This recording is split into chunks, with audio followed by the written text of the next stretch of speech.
국민의힘 얘기로 좀 넘어가 보겠습니다. 수도권 위기론 국민의힘에 팽배한 것 같습니다. 그래서 중진 정치인들 소환론이 끊임없이 나오고 있죠. 나경원 전 의원 그리고 원희룡 현 국토부 장관, 한동훈 장관 얘기까지 나오고 있는데, 자 과연 이것이 대세일지.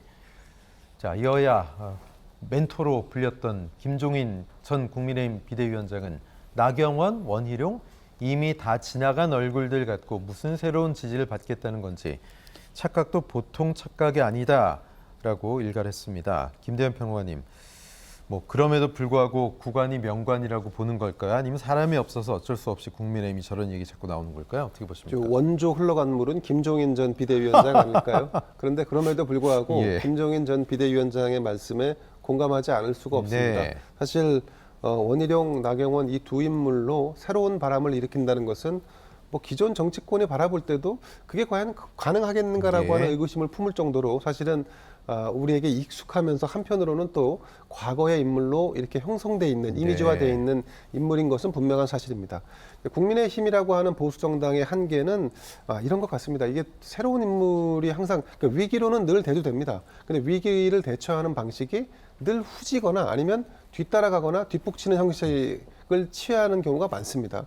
예를 들어서 수도권 위기론이 제기가 되고 새로운 인물이 필요하다라고 이렇게 뭔가 정당의 어떤 절차가 진행되려고 하면 네. 그 전에 새로운 인물이 들어올 수 있는 룸이 형성이 돼야 됩니다. 공간이 열려야 됩니다. 그럼 그 공간을 열려면 기존 정치인이 아닌 새로운 정치를 하겠다라고 하는 쇄신과 혁신이 선행돼야 합니다. 네. 그래서 쇄신과 혁신에서 걸림돌이 되는 인물들을 정리하고 그 공간에 새 인물을 투입하겠다, 새 피를 수혈하겠다라고 하는 그런 수순으로 전개돼야지만 새로운 인물이 들어오는 것이지 지금처럼 쇄신과 혁신의 목소리가 거의 나오지 않고 있고 네. 약간의 쇄신 혹은 당과 정부에 대한 비판 발언을 내놨을 때 오히려 그 비판을 한 사람을 더 강하게 비판하고 팽시키는 이런 구조에서 어떻게 새 인물이 들어올 수 있는 공간이 열릴 수 있겠습니까? 그러니까 그런 준비가 안 돼 있는 상태에서 그냥 과거에 조금 인기 있었고 혹은 현재에 뭔가 영향력을 행사할 수 있을 만한 인물군에서 또 찾습니다. 그러다 보니까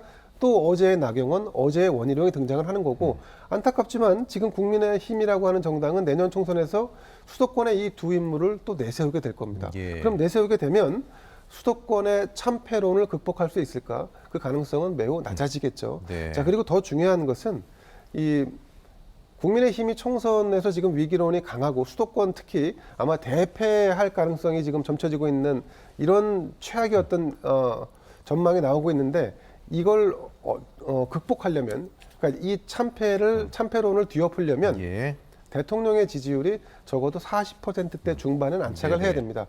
이것이 성립되지 않고 대통령의 지지율이 상승하지 않고는 그 어떤 백약도 무효하다. 그러니까 이런 점에서 볼 때 지금 국민의힘에게 중요한 것은 대통령에 대한 쓴소리, 정권에 대한 쓴소리를 통해서 어떻게 혁신하고 개혁할지를 새로운 방향을 제시하고 거기에 맞는 새로운 인물을 들여와야지만 내년 총선을 해볼 만하지 지금은 상당히 어려운 상황으로 좀 전개되고 있습니다. 나경원, 원희룡, 한동훈 앞글자 따서 나원한이라고 하더군요. 자, 나원한 과연 뭐 확실한 카드가 될지. 나경원 전 의원은 동작에 올인한 것 같고, 뭐 원희룡 현 장관은 고향 얘기도 나오고 있고, 요즘 양평 이야기도 나오고 있습니다. 박 교수님 어떻게 보세요?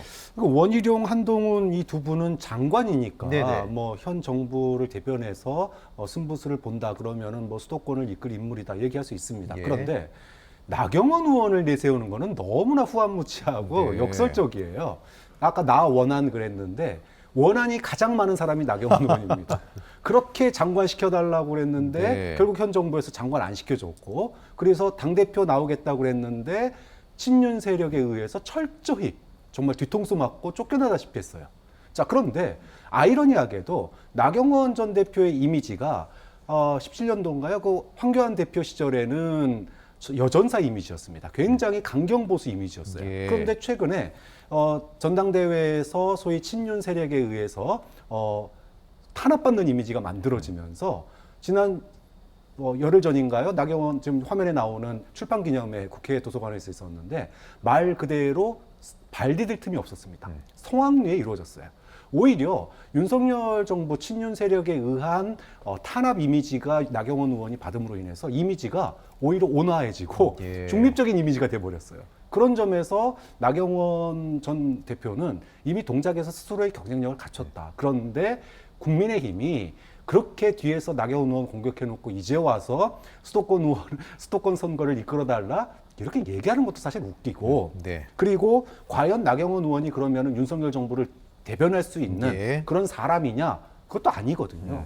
그런 점에서 좀 아이러니하다. 그리고 뭐 똑같이 지금 대통령의 지지율이 오르지 않은 상태에서 소위 새로운 인물 없이 과연 예. 승부수를 걸 수 있겠느냐 그런 점도 역시 문제라고 볼 수 있죠. 예.